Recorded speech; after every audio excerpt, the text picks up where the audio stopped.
Buen día. Hoy vamos a ver el modelo de repulsión de pares electrónicos del nivel de valencia. Este modelo lo que hace es extender la teoría de enlaces de Lewis para poder representar las geometrías moleculares.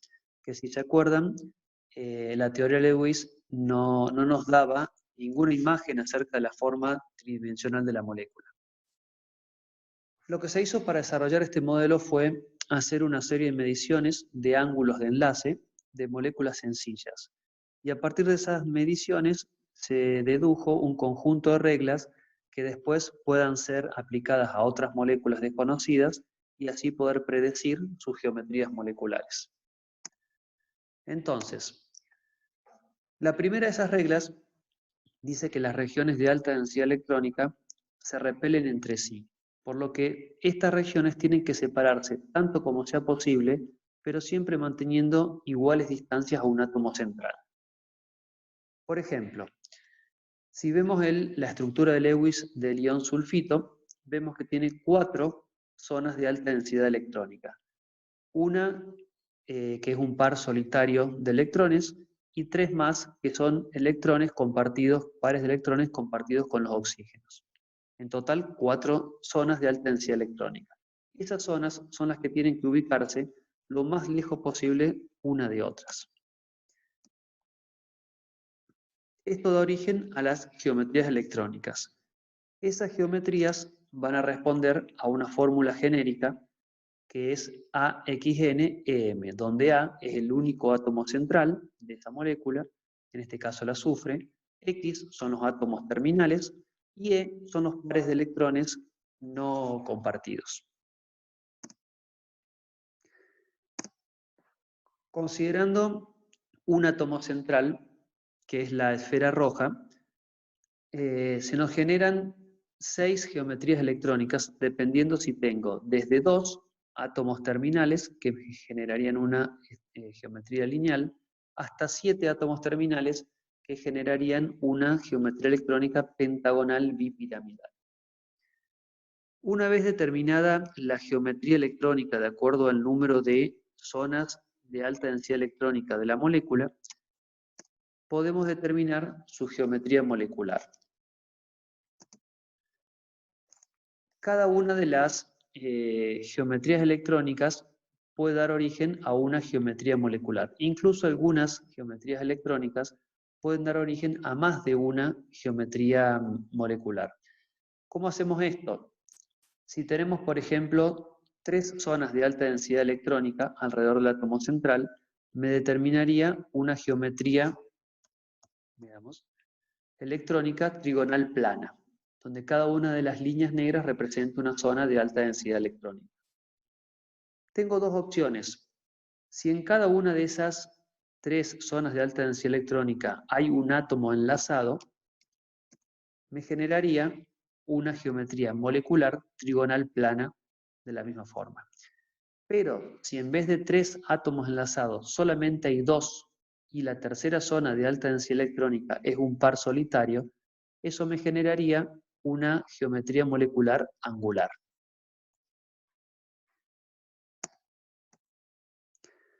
¿Cómo lo hacemos en la práctica?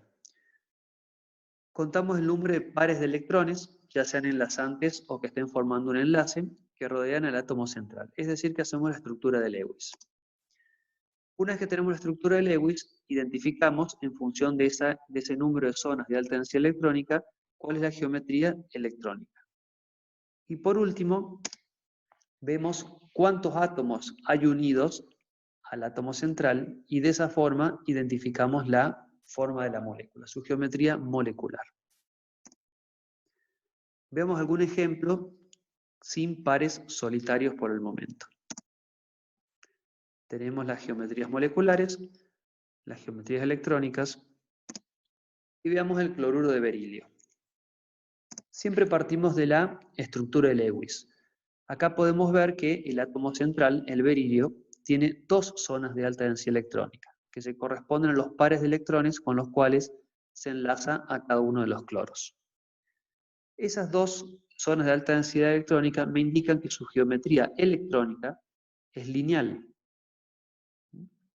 Y como en cada una de esas dos zonas de alta densidad electrónica yo tengo unido un átomo, representado, un átomo terminal representado por las esferas amarillas, eso significa que mi geometría molecular también es lineal. Y esa es la forma del cloruro de berilio. Algo similar podemos ver en el trifluoruro de boro, donde en este caso tengo 3 zonas de alta densidad electrónica, que me lleva a una geometría electrónica trigonal plana, y como en cada una de esas zonas tengo unido un átomo de flúor, me lleva a una geometría molecular trigonal también plana. En general, si en cada una de las zonas de alta densidad electrónica yo tengo un átomo enlazado, la geometría molecular va a ser igual a la geometría electrónica. Acá les dejo 2 ejemplos más para que deduzcan cuáles son sus geometrías, tanto electrónica como molecular. La segunda regla dice que no se diferencian enlaces simples o múltiples. Es decir, que las zonas de alta densidad electrónica no necesariamente tienen que ser un par de electrones. Pueden ser 2, pueden ser 3, o puede ser incluso un electrón solitario. Veamos 2 ejemplos. En este caso tenemos el dióxido de carbono con su estructura de Lewis, que me indica que el carbono como átomo central se une a cada uno de los oxígenos con un doble enlace, es decir que comparten 2 pares de electrones. Esta segunda regla me dice que no interesa si son 1 o 2, sigue siendo una única zona de alta densidad electrónica. Por lo tanto, el átomo central, el carbono, está rodeado de 2 zonas de alta densidad electrónica, con lo cual tenemos una geometría electrónica lineal. Y al tener un átomo enlazado en cada una de esas zonas, me lleva a una geometría molecular también lineal.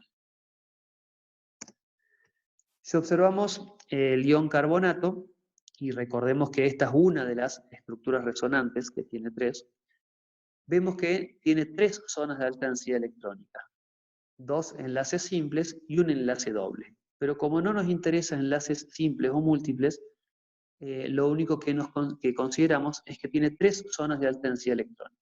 Eso me lleva a una geometría electrónica trigonal plana, y como tiene un átomo unido a cada una de esas zonas de alta densidad electrónica, me lleva a una geometría molecular también trigonal plana. La tercera regla dice que si en una molécula hay más de un átomo central, yo puedo considerar los enlaces sobre cada uno de esos átomos como si fueran independientes. Esa es la fórmula genérica que estamos considerando, donde A es el único átomo central y X son los átomos terminales. Pero si tengo más de un átomo central, puedo considerarlos independientemente. Como ejemplo vamos a ver el eteno. Siempre partimos de la estructura de Lewis, y lo que nos dice esta regla es que puedo considerar primero uno de los centros, uno de los átomos centrales, en este caso el carbono a la izquierda, y seguir todas las reglas como venimos haciendo hasta ahora. Tiene 3 zonas de alta densidad electrónica, corresponde a una geometría electrónica trigonal plana. Como en cada una de esas zonas tiene un átomo unido, corresponde a una geometría molecular también trigonal plana. Y ahora puedo hacer lo mismo con el otro átomo central, que es el otro carbono, y como la molécula es simétrica vamos a llegar a la misma conclusión. Tiene geometría electrónica trigonal plana, geometría molecular también trigonal plana, y por lo tanto esa es la fórmula del eteno, es la forma geométrica molecular del eteno. La cuarta regla dice que los pares solitarios influyen en la forma de la molécula, pero no en la descripción de su geometría molecular, donde solo se consideran las posiciones de los átomos y no los pares de electrones solitarios. Veamos un ejemplo. Ahí tenemos las geometrías electrónica y molecular, y veamos el dióxido de nitrógeno. En este caso, en la estructura de Lewis, vemos que el dióxido de nitrógeno tiene 3 zonas de alta densidad electrónica. Una es un enlace simple, otra es un enlace doble, y la otra es un electrón desapareado. No importa cómo sean esas zonas de alta densidad electrónica, tiene 3, lo cual me lleva a una geometría electrónica trigonal plana. Como en solo dos de ellas tiene un átomo unido, entonces no va a ser una geometría molecular trigonal plana, sino que va a ser una geometría angular. Y esa es la forma del dióxido de nitrógeno, que también tiene su estructura resonante. En otro caso, el ion sulfito es análogo. Tenemos 4 zonas de alta densidad electrónica, de las cuales 3 corresponden a enlaces con átomos terminales. Entonces, mi geometría electrónica es tetraédrica, porque son 4 zonas de alta densidad electrónica, pero mi geometría molecular no va a ser tetraédrica, porque solo 3 de esas 4 zonas tienen átomos unidos. Por lo tanto, mi geometría molecular va a ser trigonal piramidal. Y esa es la forma geométrica del ion sulfito. Muy bien, acá vamos a ver el ion sulfito. Sabemos que tiene esa forma. El modelo predice una geometría electrónica tetraédrica.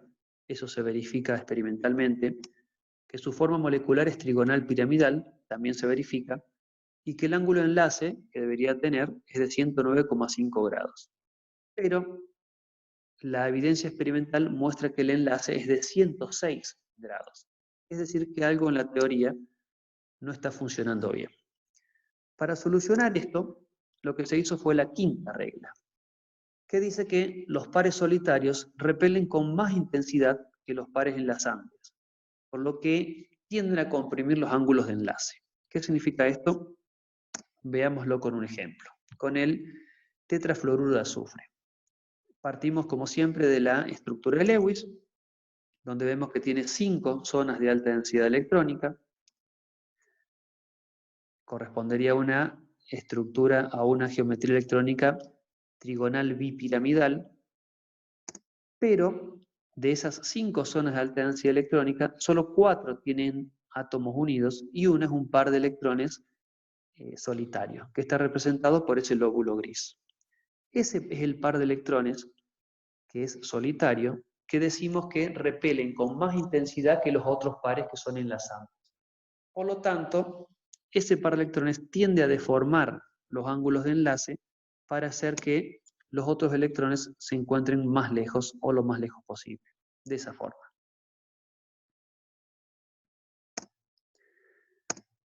Bueno, acá tenemos ejemplos de los tipos de moléculas conocidas con las geometrías moleculares y con su denominación.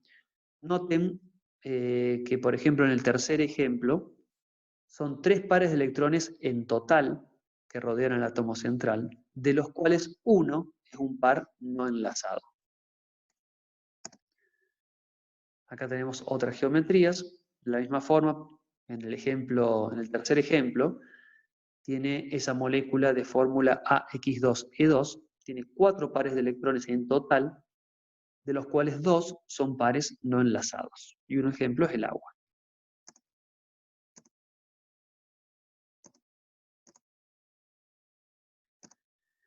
Acá les dejo un resumen de la aplicación para que puedan hacer los ejercicios, donde están todos los pasos y las consideraciones que hacemos en este modelo.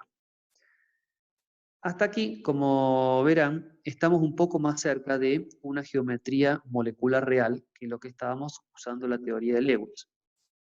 Pero este modelo, como hemos visto al final, no puede predecir el ángulo de enlace de moléculas que son distorsionadas cuando tienen pares de electrones solitarios. Sí puede predecir la dirección de la distorsión, como hemos visto, pero no puede predecir su magnitud. ¿Cómo hacemos para solucionar esto? Necesitamos un modelo nuevo, que es el que vamos a ver en el próximo video.